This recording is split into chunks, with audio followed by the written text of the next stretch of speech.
Tea is the most important part of our lives right now. It has always been there for so many years. It's the most harmless drink on earth. It depends how you have it. Tea in different forms, in the most purest form, whether it's jasmine, chamomile, or whether it's English breakfast tea or Earl Grey, is one of the most refreshing thing to have. If it's had in the most purest form, it's very, very healthy. If you're going to have too much of milk and too much of those cooked teas which you get on the roadsides, yes, that's very acidic and it's got a lot of caffeine intent. But compared to a coffee, compared to aerated drinks, a pure tea, a herbal tea is one of the healthy.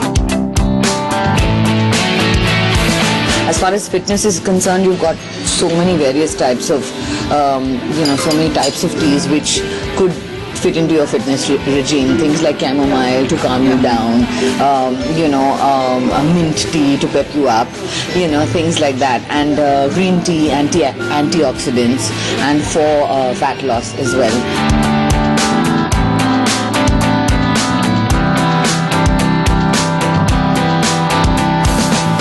The longest time in my life I never had any tea because everyone thinks that it's not good when you're a kid, when you're growing up, it's got caffeine and it's not good. But then I discovered green tea a few years ago, 4 or 5 years ago. I think green tea has worked wonders for me, and I've been reading about it, about its properties, antioxidant properties.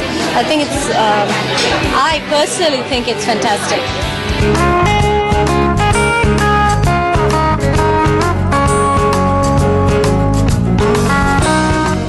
I think it's been proven more and more that it's really good for health. In fact, I have green tea after every meal, lunch and dinner. So I have a lot of it.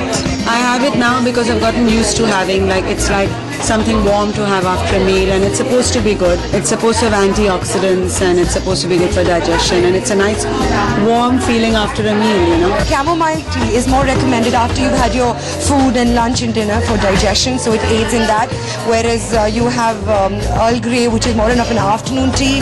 Then jasmine tea is another thing which complements Chinese food a lot, and it's really delicious.